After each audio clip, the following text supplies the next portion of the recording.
Hey, how you guys doing out there? My name is Richard Anderson. One of the things I saw a couple of days ago on TV was on BET called Hip Hop in America.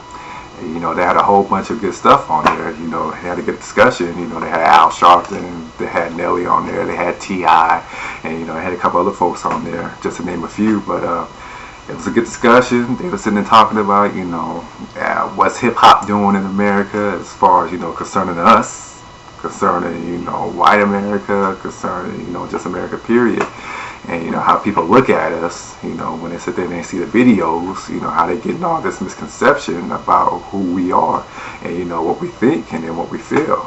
And Nelly had a good point where he came out and he said, you're taking 4 minutes of this video and then you're making it the title of his life, and that's not so. But what I want to talk about was, something they didn't really get into was just all the flossing that people are sitting here doing in the videos.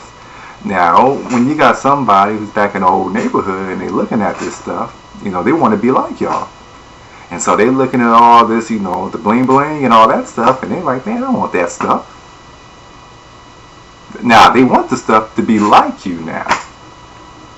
So, when you ain't got no abilities or, when you haven't developed your talents yet and, you don't have no other means to get it positively, you're going to get what you got to get however you're going to get it, which is usually negative. Now, you're going to be sitting there stealing, robbing, killing, doing whatever you got to do. You hear people all the time sitting there stabbing folks, killing folks over sneakers and over a jacket.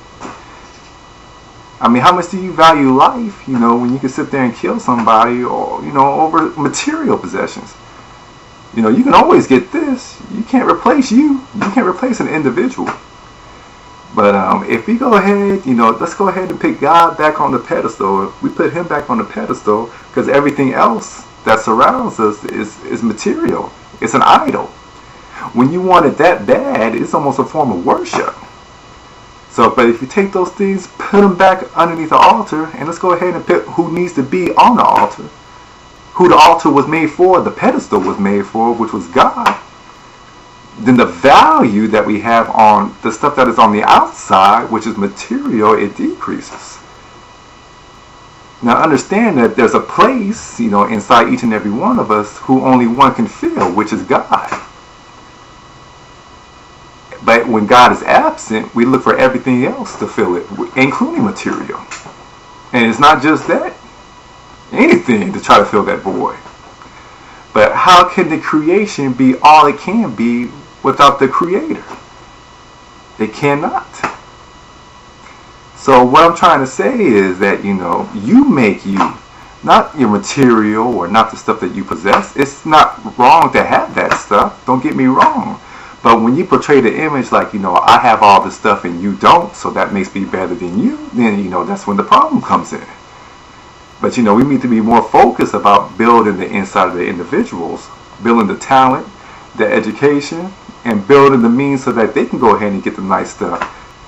Instead of, just trying to go ahead and get a whole bunch of nice stuff for ourselves or portray, that, having nice stuff is, is the way to be. And it's not. You make you. I mean, we know a whole bunch of people that got a whole bunch of nice stuff on the outside, and on the inside, it's like, well, nah. That person could use some work. And there's people that have a whole bunch of nice stuff, but the people ain't happy. But I'm telling you what, though, you take all them idols down and you put the creator first. He fills the void that he created in you so that you would seek him so that he could fill it. You won't have the need for the idols. I tell you what, I used to wear Nike. And I bought a pair of Nike shoes and I was sitting there, I was playing basketball. And, some guys had asked me, hey, what kind of shoes you got on? I told them, and, they went out and brought them. Richard didn't get no endorsements. I know y'all saying, like, well, you ain't no basketball player, but still, though, I still sat there and made Nike some money. Didn't get nothing from it. So it's like, hey, I start wearing expensive stuff when they start paying me some endorsement money. How about that? But just having a little fun with you guys right there. I hope you guys got something from that, You make you, not the stuff that is around you. I'll talk to you guys later. Just want to go ahead and give you that a little bit right now. God bless you guys. My name is Richard Anderson. Bye-bye.